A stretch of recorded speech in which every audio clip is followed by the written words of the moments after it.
명절 아침, 김영숙 씨의 부엌은 온갖 음식 냄새로 가득했다. 떡을 찌고 나물이 다듬어지고 전이 지글지글 부쳐지며 그녀의 하루는 이미 바쁘게 시작되었다. 손주들의 웃음과 가족의 만남을 상상하며 영숙 씨는 잠시 숨을 고르려 창밖을 바라봤다. 그때 민재가 몰래 가져온 작은 박스를 발견했다. 이름 모를 고급 건강식품 세트와 함께 다소 민감한 문서가 섞여 있었다. 손주들을 위한 거예요. 어머니는 신경 쓰지 마세요. 민재의 당당한 말투에 영숙 씨는 순간 기가 막혔다. 단순한 선물이라 보기엔 뭔가 심상치 않은 느낌이 들었다. 그녀의 마음속에서 경고음이 울렸다. 이건 단순한 명절 선물이 아니다. 새벽 5시, 김영숙 씨의 집에서는 이미 명절 준비가 한창이었다. 70세를 훌쩍 넘긴 그녀의 손은 여전히 바빴다. 찜통에서 올라오는 하얀 김을 맞으며 떡을 찌고 도마 위에서는 나물들이 정성스럽게 다듬어지고 있었다.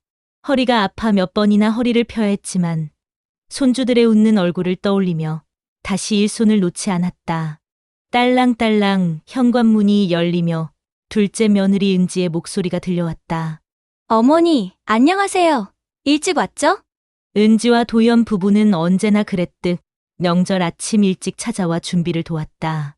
은지는 앞치마를 두르며 부엌으로 들어왔고 도연은 무거운 제사상을 옮기기 시작했다. 어머니, 저는 제가 부칠게요. 오늘은 좀 쉬세요. 은지의 다정한 목소리에 영숙 씨는 흐뭇한 미소를 지었다. 하지만 마음 한편으로는 첫째 아들 민재네가 걱정되었다. 벌써 9시가 넘었는데도 연락이 없었다. 그때 전화벨이 울렸다. 엄마, 죄송해요. 조금 늦을 것 같아요. 민재의 목소리는 어김없이 피곤함이 묻어 있었다. 애가 밤새 앉아서 수진이도 몸살 기운이 있어서 준비가 늦어졌어요. 영숙 씨는 속으로 작은 한숨을 쉬었다. 매년 반복되는 일이었다. 첫째는 항상 늦고 둘째는 항상 일찍 와서 도움을 줬다. 괜찮다. 천천히 와라. 조심히 오고. 전화를 끊고 나서 영숙 씨는 부엌을 둘러보았다. 은지는 능숙하게 전을 부치고 있었고 도연은 상 차리는 일을 거들고 있었다. 참 고마운 아이들이야. 영숙 씨는 속으로 중얼거리며 다시 나물 무침에 정성을 쏟았다. 오늘 하루만큼은 온 가족이 모여 화기애애하게 지내기를 바라는 마음으로 그녀의 손은 더욱 바빠졌다. 명절의 아침은 그렇게 분주함 속에서도 따뜻한 기대감으로 시작되고 있었다. 오후 2시, 명절 상차림이 거의 완성되어 갈 무렵이었다. 영숙 씨는 냉장고에서 마지막 반찬을 꺼내려다가 손을 멈췄다. 평소 보지 못한 고급스러운 상자와 봉투가 냉장고 한 구석에 놓여 있었다. 이게 뭐지? 영숙 씨는 조심스럽게 상자를 들어 올렸다. 프리미엄 홍삼 세트라고 적힌 금박 글씨가 눈에 들어왔다. 그런데 그 옆에 있는 두꺼운 갈색 봉투가 더 신경 쓰였다. 봉투는 무겁고 뭔가 중요한 서류들이 들어있는 것 같았다. 어머니, 뭐 찾으세요? 민재가 어느새 부엌으로 들어와 슬쩍 웃으며 말했다. 평소보다 밝은 표정이었지만 왠지 어색해 보였다. 이게 뭐야? 언제 이런 걸 넣어뒀니?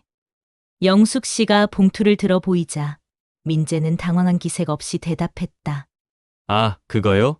손주들을 위해 준비한 거예요. 명절 선물이라고 할까요?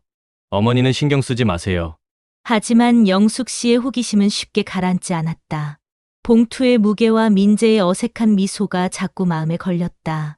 그럼 왜 냉장고에 숨겨뒀니? 그냥 주면 되잖아. 숨긴 게 아니라 그냥 안전한 곳에 보관한 거죠. 민재의 대답은 여전히 석연치 않았다.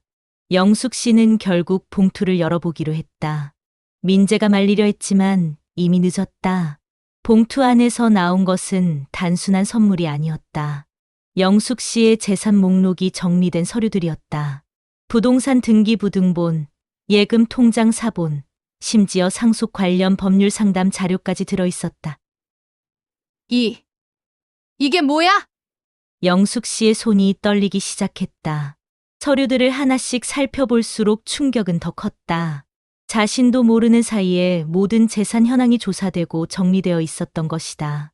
민재야, 이게 정말 손주들을 위한 선물이라고? 영숙 씨의 목소리는 평소와 달리 차가웠다. 민재는 이제야 상황의 심각성을 깨닫는 듯했다. 어머니, 오해하지 마세요. 그냥 나중을 대비해서. 나중을 대비해서 영숙 씨는 서류들을 테이블에 내려놓았다. 명절의 따뜻한 분위기는 순식간에 얼어붙었다. 냉장고에서 발견한 건 단순한 선물이 아니라 가족 전체를 흔들 수 있는 폭탄이었다. 거실에 정적이 흘렀다. 영숙 씨는 서류들을 손에 든 채 민재를 똑바로 바라봤다. 그녀의 눈에는 배신감과 분노가 서려 있었다. 민재야, 이건 뭐야? 영숙 씨의 목소리는 떨리고 있었지만 그 안에는 단호함이 묻어 있었다. 평생을 함께 살아온 아들을 더 이상 믿을 수 없다는 절망감이 담겨 있었다. 민재는 여전히 당황한 기색 없이 태연하게 답했다. 어머니, 그냥 명절 선물이에요. 별거 아니라고요. 별거 아니라고? 영숙 씨는 재산 목록이 적힌 서류를 들어 보였다. 내 통장 잔고와 집 시세까지 다 알아봐 놓고 별거 아니라고 하는 거냐? 손주들만 특별히 챙긴 거죠? 나중에 도움이 될까 해서요. 민재의 대답은 여전히 뻔뻔했다. 마치 자신이 잘못한 게 없다는 듯한 표정이었다. 그 순간 영숙 씨는 가슴 깊은 곳에서 무언가가 무너져 내리는 것을 느꼈다. 손주들을 위해서? 영숙 씨의 목소리가 높아졌다. 그럼 왜 나한테는 말 한마디 없었어? 왜 몰래 조사해서 숨겨놨어? 그때 수진이 부엌에서 나와 상황을 정리하려 했다.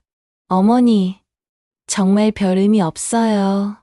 민재 오빠가 너무 성급했나 봐요. 수진은 애써 태연한 척하며 웃어 보였다. 맞아요, 어머니. 다들 편하게 드시라고 준비한 거예요. 그냥 가족 간에 서로 챙기는 마음으로요. 하지만 영숙 씨에게는 그들의 말이 공허하게 들렸다. 가족을 위한 배려라고 하기에는 그 안에 숨겨진 계산이 너무 뻔히 보였다. 가족 간에 서로 챙긴다고? 영숙 씨는 서류들을 테이블에 내려놓으며 말했다. 그럼 왜 둘째한테는 말 안 했어? 왜 나한테도 허락받지 않았어? 민재와 수지는 잠시 말문이 막혔다. 변명할 거리를 찾으려 했지만 영숙 씨의 날카로운 시선 앞에서는 어떤 말도 설득력이 없어 보였다. 어머니가 너무 예민하게 반응하시는 거 아니에요? 수진이 조심스럽게 말했다. 예민하다고? 영숙 씨는 쓴웃음을 지었다. 내가 평생 고생해서 모은 재산을 내 허락도 없이 조사해놓고 예민하다고 하는 거야? 거실은 다시 무거운 침묵에 빠졌다. 명절 음식 냄새는 여전했지만 가족 간의 따뜻함은 이미 사라지고 없었다. 영숙 씨는 아들과 며느리를 바라보며 깊은 배신감을 느꼈다. 그들에게는 가족보다 재산이 더 중요한 것 같았다. 거실에 긴장된 공기가 숨막힐 듯 무거웠을 때 부엌에서 설거지를 하던 은지와 도연이 상황을 파악하고 조심스럽게 나왔다. 은지는 영숙 씨의 떨리는 손을 보자마자 상황의 심각성을 직감했다. 어머니, 무슨 일이세요? 은지가 다가가서 영숙 씨의 손을 부드럽게 잡았다. 그 따뜻한 손길에 영숙 씨는 마음이 조금 진정되는 것을 느꼈다. 은지야, 영숙 씨는 목이 메어 말을 잇지 못했다. 도연이 테이블 위의 서류들을 살펴보더니 민재를 향해 차분하지만 단호한 목소리로 말했다. 형님, 이게 뭡니까? 아, 그거 별거 아니야. 그냥 가족들 생각해서 준비한 거라고. 민재는 여전히 당당한 척했지만 동생 부부의 시선이 부담스러운 듯 시선을 피했다. 도연은 서류를 한 장씩 넘겨보며 말했다. 형님, 이건 조금 과하신 것 같아요. 어머니 허락 없이 이런 걸 조사하시면 어머니가 기분 나쁘게 느끼실 수밖에 없잖아요. 뭐가 과해? 가족끼리 뭘 그렇게 따져? 민재의 목소리에는 짜증이 섞여 있었다. 하지만 도연은 침착했다. 가족이라서 더 조심스럽게 해야 하는 거 아닙니까? 특히 어머니 재산에 관한 일은요. 은지는 영숙 씨 옆에 앉으며 따뜻하게 말했다. 어머니, 괜찮아요. 너무 상심하지 마세요. 은지야, 나는 정말 몰랐어. 이런 식으로 생각하고 있는지. 영숙 씨의 목소리는 실망과 상처로 가득했다. 은지는 영숙 씨의 손을 더 꽉 잡았다. 어머니, 저희가 도와드릴게요. 걱정하지 마세요. 그때 수진이 끼어들었다. 뭘 그렇게 난리를 피워요? 그냥 명절 선물인데? 네. 어머니가 너무 예민하게 반응하시는 거 아니에요? 도연이 수진을 향해 돌아서며 말했다. 형수님, 그렇게 말씀하시면 안 되죠. 어머니 입장에서는 당연히 놀라실 일이에요. 미리 말씀드렸어야 했습니다. 우리가 뭘 잘못했다고 그래? 민재가 목소리를 높였지만 도연은 흔들리지 않았다. 형님, 잠시 밖에서 이야기하시죠. 도연의 제안에 민재는 못마땅한 표정을 지었지만 결국 따라 나갔다. 거실에 남은 은지는 영숙 씨를 다독이며 말했다. 어머니, 이제 걱정 마세요. 저희가 모든 걸 정리할게요. 어머니는 마음 편히 쉬세요. 영숙 씨는 은지의 진심 어린 목소리에 눈물이 핑 돌았다. 이런 상황에서도 자신을 진심으로 위해주는 사람이 있다는 것이 고마웠다. 고맙다. 은지야. 정말 고마워.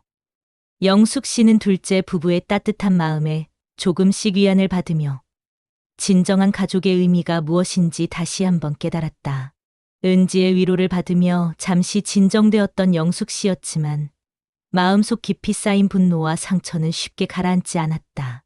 밖에서 대화를 나누고 돌아온 민재의 여전히 불만스러운 표정을 보자 그동안 참아왔던 감정이 한꺼번에 터져나왔다. 민재야! 영숙 씨가 갑자기 일어서며 목소리를 높였다. 거실에 있던 모든 사람들이 놀라 그녀를 바라봤다. 내가 평생 고생하며 쌓은 정성과 재산을 허락도 없이 가져가면 그게 가족이냐? 영숙 씨의 목소리는 떨렸지만 단호했다. 70년을 살아오며 처음 느껴보는 깊은 배신감이 말 한마디 한마디에 스며 있었다. 엄마, 왜 그렇게 말해요? 우리가 뭘 가져갔다고? 민재는 당황하며 변명을 시작했다. 가져간 게 아니라고! 영숙 씨는 서류를 들어 흔들었다. 내 재산 목록을 몰래 조사해서 정리해놓고 내가 모르게 상속 상담까지 받아놓고 가져간 게 아니라고! 그건 나중을 대비해서. 나중을 대비해서 영숙 씨의 분노는 절정에 달했다. 내가 죽기를 기다리고 있다는 소리야? 내가 아직 살아있는데 벌써 유산 분배를 계획하고 있었다는 거야? 거실은 정적에 휩싸였다. 영숙 씨의 분노 앞에서 민재와 수지는 할 말을 잃었다. 어머니, 그런 뜻이 아니에요. 수진이 떨리는 목소리로 말했다. 정말 손주들을 위해서. 손주들, 영숙 씨는 쓴웃음을 지었다. 손주들 이름을 들먹이지 마. 너희들이 원하는 건 손주들의 미래가 아니라 내 재산이잖아. 은지가 일어서서 영숙 씨의 팔을 붙잡았다. 어머니, 너무 흥분하지 마세요. 건강에 안 좋아요. 하지만 영숙 씨는 멈출 수 없었다. 그동안 쌓인 서운함과 실망감이 모두 쏟아져 나오고 있었다. 내가 새벽부터 일어나서 너희들 먹을 것 준비하고 명절 때마다 정성껏 차려주는 게 뭐 때문이겠어? 사랑하기 때문이야. 그런데 너희들은 뭐야? 내 뒤에서 몰래 내 재산이나 세어보고 있었잖아. 민재의 얼굴이 붉어졌다. 엄마는 왜 그렇게 삐뚤게 생각해요? 우리가 언제 그런 마음으로? 그럼 왜 둘째한테는 말 안 했어? 영숙 씨가 날카롭게 물었다. 정말 선이었다면, 정말 손주들을 위한 일이었다면 왜 몰래 했어? 왜 나한테도 허락받지 않았어? 민재는 대답할 말이 없었다. 변명을 늘어놓으려 했지만 모든 말이 공허하게 들렸다. 영숙 씨는 깊은 한숨을 쉬며 주저앉았다. 분노는 이제 깊은 실망으로 바뀌었다. 내가 뭘 잘못했길래 이런 취급을 받아야 하는 거야? 그녀의 목소리에는 이제 분노 대신 깊은 상처와 슬픔이 담겨 있었다. 영숙 씨의 절절한 호소를 들은 민재는 오히려 더욱 화가 났다. 어머니의 눈물과 상처받은 표정을 보면서도 자존심이 상한 그는 목소리를 높였다. 엄마, 명절 음식은 나눠 먹는 거잖아요. 우리가 뭘 잘못했다고 그러세요? 민재의 목소리에는 여전히 억지와 태연함이 가득했다. 상황의 심각성을 제대로 파악하지 못하거나 아니면 인정하고 싶지 않은 듯했다. 나눠 먹는다고? 영숙 씨는 차가운 눈으로 아들을 바라보며 말했다. 음식과 재산이 같은 거야? 내가 해준 밥 먹는 것과 내 재산을 조사하는 게 같은 거라고 생각하는 거야? 그게 그런 뜻이 아니라 민재는 말을 흐렸다. 그럼 뭔 뜻이야? 영숙 씨의 목소리는 점점 더 단호해졌다. 허락 없이 가져가는 건 도둑질이야. 정성과 마음을 무시하는 행위는 용납 못해. 민재는 잠시 말문이 막혔다가 다시 변명을 늘어놓기 시작했다. 엄마는 왜 그렇게 심하게 말해요? 도둑질이라니. 우리가 가족인데. 가족이라고? 영숙 씨는 서류들을 다시 집어들었다. 가족이라면 더욱 솔직해야 하는 거 아니야? 가족이라면 더욱 존중해야 하는 거 아니야? 수진이 옆에서 끼어들었다. 어머니, 저희도 어머니를 존중해요. 그래서 좋은 걸로만 준비한 거잖아요. 좋은 걸로 영숙 씨는 허탈한 웃음을 지었다. 내 허락도 받지 않고 내 재산을 조사해 놓은 게 좋은 거야? 내가 언제 죽을지 계산해 놓은 게 좋은 거야? 거실의 공기는 점점 더 무거워졌다. 은지와 도연은 조심스럽게 상황을 지켜보고 있었고 민재는 점점 더 궁지에 몰리고 있었다. 우리는 그냥 혹시 모를 일에 대비한 거예요. 민재가 마지막 변명을 시도했다. 혹시 모를 일, 영숙 씨는 날카롭게 반문했다. 내가 갑자기 죽을까봐 미리 준비해 놓은 거야? 그런 게 아니라 나중에 복잡해질까봐. 복잡해질까봐? 영숙 씨의 목소리가 높아졌다. 누구와 복잡해지는 거야? 동생과? 그래서 미리 다 조사해 놨다는 거야? 민재는 이제야 자신이 한 말의 문제점을 깨달았다. 그의 변명은 오히려 상황을 더욱 악화시켰다. 도연이 조심스럽게 입을 열었다. 형님, 이제 그만하세요. 어머니께 사과드리는 게 맞지 않을까요? 하지만 민재는 자존심 때문에 쉽게 물러서지 못했다. 사과! 내가 뭘 잘못했다고 사과를 해? 영숙 씨는 깊은 한숨을 쉬며 고개를 저었다. 아들의 완고함과 모리의 앞에서 그녀는 깊은 절망감을 느꼈다. 집안은 긴장감으로 가득 찼고 명절의 화기애애한 분위기는 완전히 사라져버렸다. 갈등이 절정에 달한 순간 은지가 조용히 일어났다. 그녀는 테이블 위에 흩어져 있던 서류들을 차근차근 정리하기 시작했다. 그 침착한 모습에 거실의 긴장감이 조금씩 누그러지는 것 같았다. 어머니, 이제 괜찮아요. 은지는 서류들을 봉투에 넣으며 부드럽게 말했다. 그 다음 영숙 씨의 손을 따뜻하게 잡았다. 이런 일로 더 이상 마음 아파하지 마세요. 저희가 다 정리할게요. 영숙 씨는 은지의 따뜻한 손길에 눈물이 핑 돌았다. 이런 혼란스러운 상황에서도 자신을 위해주는 사람이 있다는 것이 고마웠다. 도연도 일어서서 민재를 향해 말했다. 이번에는 이전보다 더욱 단호했다. 형님, 이제 정말 그만하세요. 어머니의 마음을 헤아려야 합니다. 내가 뭘 잘못했다고 자꾸. 민재가 또 변명을 시작하려 했지만 도연이 손을 들어 제지했다. 형님, 잘못하셨어요. 솔직히 인정하세요. 도연의 목소리는 평소보다 강했다. 온화한 성격의 그가 이렇게 단호하게 나오는 것은 매우 드문 일이었다. 어머니께 허락도 받지 않고 재산 조사를 하신 것, 그걸 몰래 보관하신 것, 그리고 지금까지도 잘못을 인정하지 않으시는 것, 이 모든 게 잘못입니다. 수진이 끼어들려 했지만 도연은 계속해서 말했다. 형수님도 마찬가지예요. 어머니가 이렇게 상처받으셨는데 여전히 변명만 하고 계시잖아요. 은지는 영숙 씨를 부축하여 소파에 앉히며 말했다. 어머니, 물 한 잔 드세요. 너무 흥분하셨어요. 은지가 건넨 물을 마시며 영숙 씨는 조금씩 마음이 안정되었다. 은지의 배려 깊은 행동들이 상처받은 마음을 달래주었다. 정말 고맙다. 은지야, 내가 아니었다면. 무슨 말씀을 하세요? 당연한 일이에요. 은지는 영숙 씨의 등을 부드럽게 토닥여 주었다. 도연은 민재에게 다가가서 낮은 목소리로 말했다. 형님, 지금이라도 어머니께 진심으로 사과하세요. 이 일이 더 커지기 전에요. 사과! 민재는 여전히 망설였다. 형님이 어머니를 사랑하신다면 형님의 자존심보다 어머니의 마음이 더 소중하지 않겠어요? 도연의 말에 민재는 처음으로 자신의 행동을 돌아보게 되었다. 하지만 여전히 쉽게 입을 열지 못했다. 은지가 영숙 씨를 바라보며 말했다. 어머니, 앞으로는 저희가 더 자주 찾아뵐게요. 이런 일은 다시 일어나지 않을 거예요. 은지야, 영숙 씨는 감격스러운 목소리로 말했다. 너희들이 있어서 정말 다행이야. 도연도 고개를 끄덕이며 말했다. 어머니가 편안하게 지내실 수 있도록 저희가 계속 지켜볼게요. 둘째 부부의 진심 어린 약속에 영숙 씨의 마음은 조금씩 평온을 되찾았다. 비록 큰 상처를 받았지만 진정으로 자신을 생각해주는 가족이 있다는 것을 확인할 수 있었다. 명절이 끝나고 며칠이 지났다. 집안은 다시 고요해졌지만 영숙 씨의 마음속에는 큰 변화가 일어나고 있었다. 그녀는 거실 창가에 앉아 멀리 보이는 산을 바라보며 깊은 생각에 잠겼다. 그날 밤의 일들이 계속 머릿속에 맴돌았다.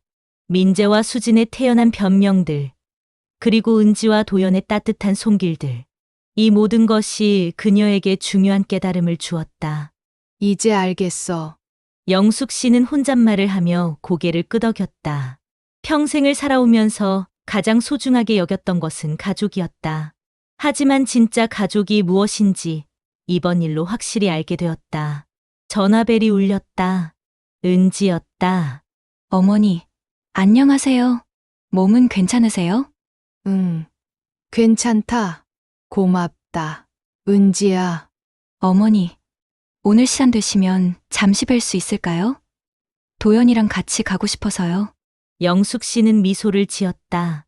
명절 이후로도 계속 자신을 걱정해주는 은지의 마음이 고마웠다. 그래라. 와라. 맛있는 거 해줄게. 오후에 둘째 부부가 찾아왔다. 은지는 영숙 씨가 좋아하는 과일을 사왔고 도연은 무거운 짐을 들고 왔다. 어머니, 이거 김치냉장고예요. 작은 건데 어머니 혼자 쓰시기 편할 것 같아서요. 영숙 씨는 감동했다. 자신의 불편함을 세심하게 살펴봐 준 마음이 고마웠다. 너희들 정말 고맙다. 저녁을 함께 먹으며 영숙 씨는 결심을 이야기했다. 은지야, 도연아, 내가 결정한 게 있어. 두 사람은 조심스럽게 영숙 씨를 바라봤다. 앞으로는 마음을 주는 사람에게만 정성을 쏟을 거야. 그리고 내 재산도 진정으로 나를 생각해 주는 사람에게 맡길 거야. 은지가 깜짝 놀라며 말했다. 어머니, 그런 말씀 마세요. 저희는 그런 걸 바라는 게 아니에요. 알아. 은지야. 그래서 더욱 너희들이 소중한 거야. 영숙 씨는 두 사람의 손을 잡았다. 너희들은 내게 무엇을 달라고 한 적이 없어. 오히려 계속 주기만 했지. 그런 마음이 진짜 가족의 마음이야. 도연이 조심스럽게 입을 열었다. 어머니, 형님과는 어떻게 하실 거예요? 영숙 씨는 잠시 생각했다. 민재도 내 아들이야. 언젠가는 자신의 잘못을 깨닫겠지. 그때까지 기다려 볼 거야. 하지만 예전처럼은 아니야. 밤이 깊어가자 영숙 씨는 혼자 베란다에 나가 하늘을 올려다보았다. 둥근 달이 밝게 떠 있었다. 진짜 가족은 마음으로 느끼는 것이구나. 그녀는 이번 일을 통해 가장 소중한 것을 깨달았다. 재산보다 중요한 것은 서로를 존중하고 진심을 나누는 것이었다. 영숙 씨는 미소 지으며 집 안으로 들어갔다. 앞으로의 삶에 대한 새로운 희망과 함께 그녀의 마음은 오랜만에 평온해졌다. 진정한 가족의 의미를 찾은 그녀에게 이제 새로운 시작이 기다리고 있었다. 오늘 이야기도 끝났습니다. 마지막으로 한 가지, 동전 인생처럼 살다 보면 어느 쪽으로도 기울 수 있는 순간이 있습니다. 중요한 건 내가 어느 쪽에 정성을 쏟는가, 누구를 위해 마음을 쓰는가입니다. 좋아요와 구독을 눌러주시고 다음 이야기에서 또 만나요.